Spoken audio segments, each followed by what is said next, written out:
Hi there, I am Zach Kircher, and you're watching Kircher Talks Entertainment. It has been 15 years since the release of Pixar's Up. That feels crazy to think about, doesn't it? So many of Pixar's movies have aged like fine wine, in which people will commonly say that they grew up with those movies and still appreciate them into adulthood. I could say the same as well, but there's something different about Up that has stood out to me these past 15 years. Not only do I love it as much as I did when I first watched it in a theater as a teenager, but the movie has grown up right along with me. With each new viewing as an adult, its meaning continues to deepen in poignancy. I find it interesting that this has been my experience because it seems like there's a growing sentiment among the younger generation that Up is massively overrated. Here's an example of this argument which comes from Downward Diaries video. Pixar used to be special, which I do think is a good video overall, but I take issue with this specific clip. And I know some of you are probably thinking right now, but Emp, what about Up?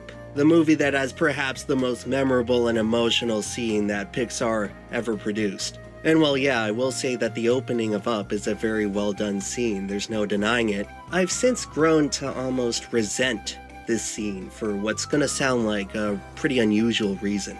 And that's because I believe that the immense success of this scene ultimately altered Pixar's underlying identity and changed the trajectory of the company to sort of the mediocre slump they're in today. And I truly believe that all of Pixar's problems today can be traced back to this one scene. A single scene that basically stole the show and soaked up the entire spotlight and overshadowed the fact that Up wasn't really that good of a film. Look, I know that it's cringe for a guy who's not even 30 years old yet to act like he's an old-timer and knows better. People are allowed to like what they want to like, or dislike what they aren't vibing with. That's not my point in making this video. Nevertheless, it seems like Up tends to be targeted more than other Pixar movies when people claim which of their films are overrated. The unfortunate matter here is that despite the thoughtful criticism some have levied upon this movie, I've found that many others are just not compelling enough to constitute a solid argument. I wouldn't exactly say that those criticisms have been made in bad faith, but they're not convincing either. Undoubtedly, the most prominent and frankly most annoying criticism I've heard with regards to Up is that the first 10 minutes are so good that they kind of ruin the rest of the movie. I mean, on one hand, I agree that the first 10 minutes of the movie are the best part. I would assume everyone else would too. But to argue that the overall film is actively worse because of its legendary opening is a bit of a reach. After all, not only is a movie as good as its opening, but a truly great movie will use its opening as the foundation upon which the rest of the story is built. Perhaps when people make this criticism of Up's prologue, their line of thinking could be, oh yeah, this is Pixar trying to manipulate me into thinking this is better than what it actually is. That may be true for some Pixar movies, but Up's prologue should not be written off for that reason. And that is what the crux of my video will be about. Not only why Up remains a Pixar classic 15 years after its original release, but that the prologue is in service of making the story work as well as it does. And I mean the whole story. Oh, and I will be spoiling this entire movie, so if you've never seen Up before, consider this your warning. So the first thing to consider is that the prologue isn't just about the relationship between Carl and Ellie, even though that is a core element. No, even before those two meet, we are introduced to a 10-year-old Carl Fredricksen who is completely enamored with an explorer named Charles Muntz. And right here we get our first little bit of world building that helps us settle into this universe Pixar created. As Carl views the newsreel shown prior to a film screening, Muntz is depicted as a man of fortitude, charisma, and ingenuity. In particular, Muntz single-handedly pilots a massive airship of his own design, and he not only has a pack of quote-unquote faithful dogs at his disposal, he designed and built machines that cater to his dogs, such as automated bathtubs and elliptical exercise machines. This is important information to remember for later in the movie, and I'll touch on Charles Muntz himself later on, but the interesting thing is that this exposition is delivered so efficiently that it rests in one's mind subconsciously. After all, the film doesn't try to beat you over the head with information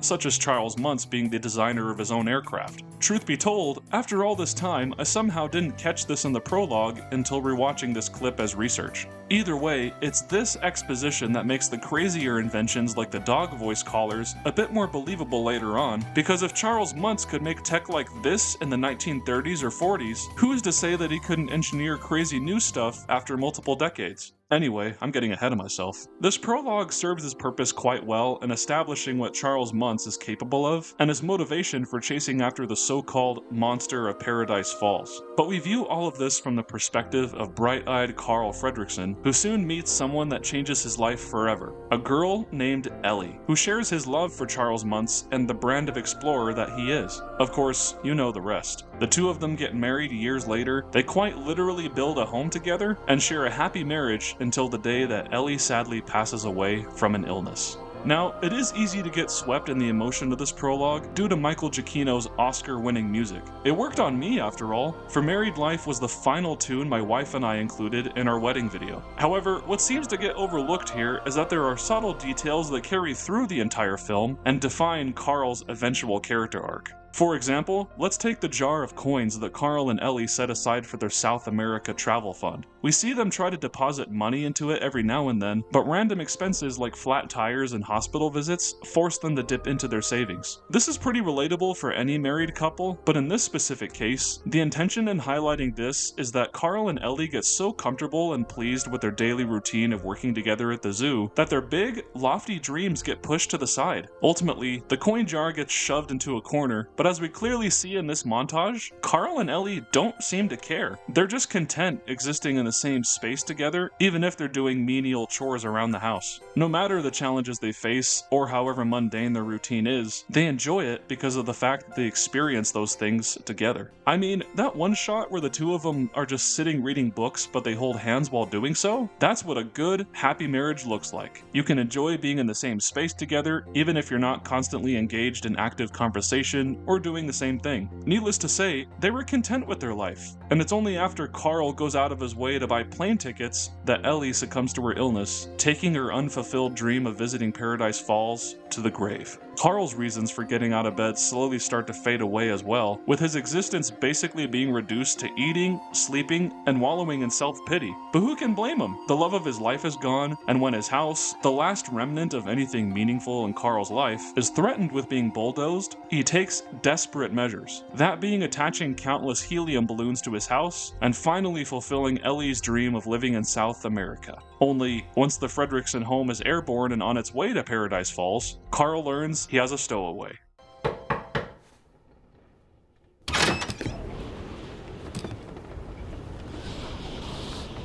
Ah! Hi, Mr. Fredricksen. It's me, Russell. This is another aspect that I've noticed other people harping on in their reviews. That being Carl's unwanted companions, which play into the Disney Pixar trope of pairing up polar opposite characters for some kind of quest. And yeah, if those people were to say that Russell, Doug, or even Kevin are annoying, that's a personal thing for them, and I can't really argue with that. But to completely dismiss them as characters that cheapen the story would be disingenuous, because I think they're just as crucial to Carl's character arc as Ellie was, and they even tie back to the themes telegraphed in the prologue. To illustrate my point, allow me to first jump ahead to the part where Carl and Ellie's house is finally planted down at the head of Paradise Falls. Trust me, there's a reason I'm skipping ahead so far and then backtracking. You see, imagine if none of the stuff that happened in the second act actually got in Carl's way. What if Carl achieved his goal of getting the house to Paradise Falls without interruption? The outcome would probably be the same as how it actually plays out in the movie.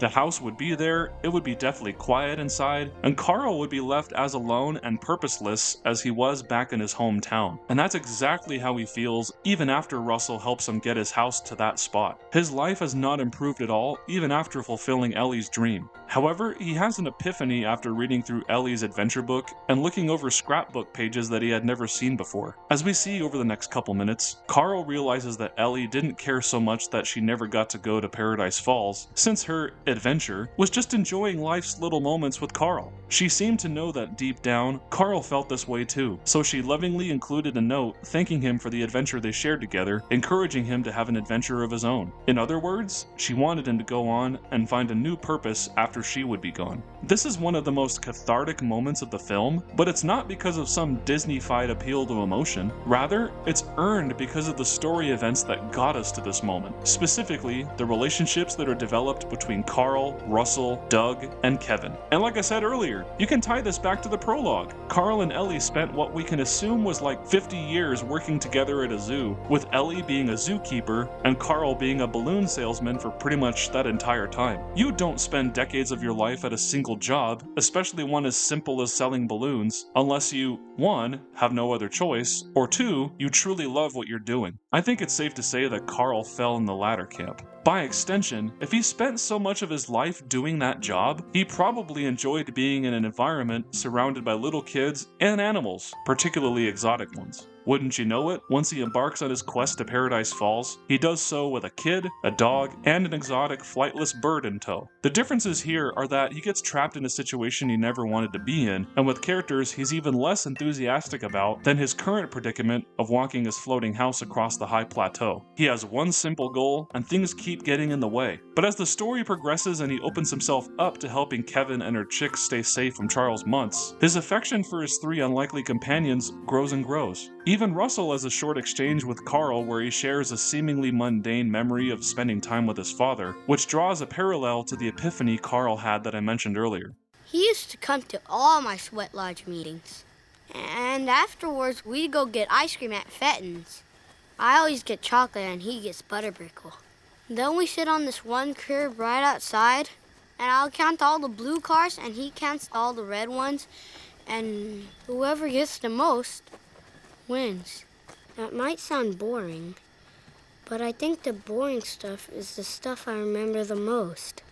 Of course, when his house almost gets burned down, Carl allows Kevin to be captured and damages his goodwill with both Russell and Doug, showing how his focus on his goal got in the way of his only remaining relationships. This is why it's such a powerful and exciting moment when Carl reads Ellie's scrapbook and then makes the decision to save Kevin. In the act of him tossing out all of his worldly possessions in order to get his house airborne again, Carl is symbolically moving on from his past and looking towards the future, accepting that his new adventure that Ellie wanted him to find was right in front of him all along. And it's not like Russell, Doug, or Kevin didn't earn their right to become a part of Carl's life. Russell, for instance, is an endearing little kid who genuinely wants to feel helpful, but he feels held back by a lack of outdoorsmanship due to not getting to spend enough time with his absent father. But as he contributes more to the mission to save Kevin in the second and third acts, he's able to push out of his comfort zone and earn his keep as a valuable part of the group. As for the animals, Doug just loves everyone unconditionally as you would expect a good dog would do, and Kevin just wants to provide for her chicks. Carl loving and helping all 3 of them appeals to his good nature, the likes of which comes back to the surface after he learns from his mistakes and accepts his newly found sense of purpose. And with that, I can now pivot back to Charles Muntz, because in my opinion, he is actually one of the best villains we've ever gotten in a Pixar movie. He doesn't just work because of how well the prologue set up his personality and motivation, but also because his arc is essentially the opposite of Carl's. A truly great villain is one that not only provides a strong sense of conflict, but also serves as a negative reflection of the hero. The yin to the yang, the heads to the tails, you get the picture. Charles works so well as a diametrically opposing force to Carl and company because he too has an obsessive goal that is destructive to himself and those around him. Only, Charles Muntz is much worse off because of it. When he lost his credibility and vowed to return only after finding a live specimen of whatever species of bird Kevin is, that was when Carl and Ellie were still kids. Therefore, that would put him leaving for South America somewhere between 60 to 70 years before the events of the film. That means that by the time he and Carl meet close to an hour into the movie, Charles is somewhere in his 90s, maybe even pushing 100 years old. What's more is that despite all of that time, even after Muntz has captured so many other amazing specimens, trained his dogs to such intellectual perfection that one of them is a chef who can whip him up fine dining on command, and even created the technology to literally give dogs the ability to talk, none of that matters to him when compared to the prospect of capturing the so-called monster of Paradise Falls. It's almost admirable that he has remained so committed to his faulty ambition across the decades, but then again, it's come at the cost of his own health as well as the safety of others. In particular, he remarks that he sent many of his dogs after the bird into its labyrinthian home, only for them not to return. Can't go in after it. Once in, there's no way out. Lost so many dogs. And then, of course, there is this amazingly sinister moment where Muntz shows his true colors after realizing Carl and Russell may know of Kevin's whereabouts. He recounts stories of other people who have come to Paradise Falls for various expeditions, giving strong implications that he killed them over suspicion of capturing the bird for themselves. This cold shift in tone for Charles Muntz may seem abrupt, and it is, but it's in complete consistency with who he was set up to be in that prologue, and he works so well as a threat to everything Carl holds dear. The thing is that while Carl learns to let go of his own desires and adopt a more altruistic mindset, Muntz doubles down on his ravenous hunt and the diabolical means he takes to accomplish his goal. And it's tragic that he allows his goal to become a debilitating obsession like this, because his other achievements could have compensated for the humiliation he felt in being shunned by his fellow explorers. His self-designed spirit of adventure could have led to him becoming a well-respected pilot or aeronautical engineer. His other specimens could have garnered him notoriety in the scientific community, and the talking dog collar invention alone could have made him one of the wealthiest and most revered inventors in history. The fact is that Charles Muntz having such a tunnel vision perspective on his sense of self-worth makes him a devastatingly effective foe for our heroes. The end result is that in the act of forgetting himself and helping others, Carl gains the world, and Charles's selfish ambition leads to his ultimate downfall. And I quite literally mean downfall.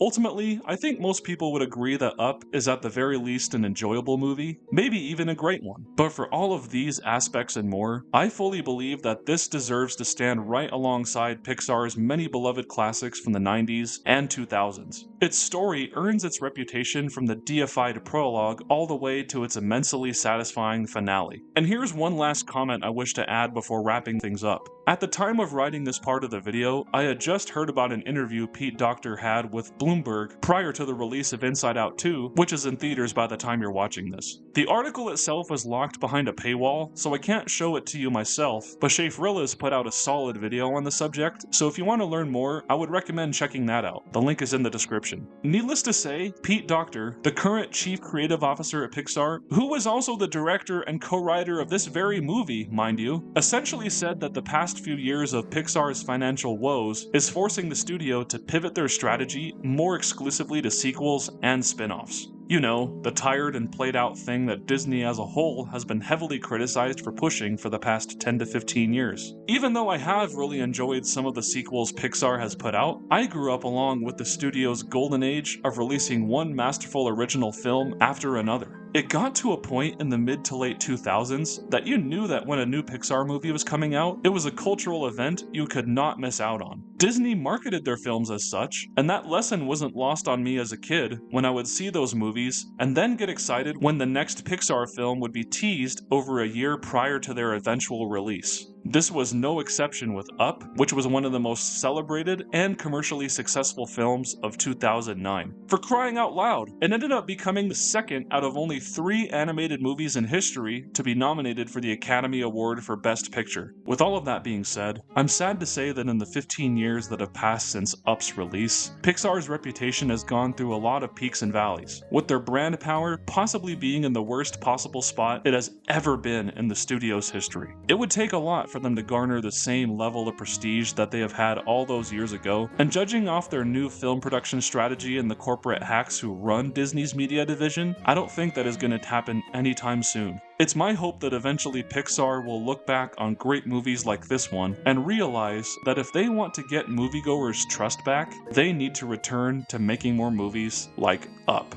And that's it. Thank you so much for watching. If you enjoyed the video, please leave a like and subscribe to the channel. For doing so really does help me out, and I will see you all in the next one.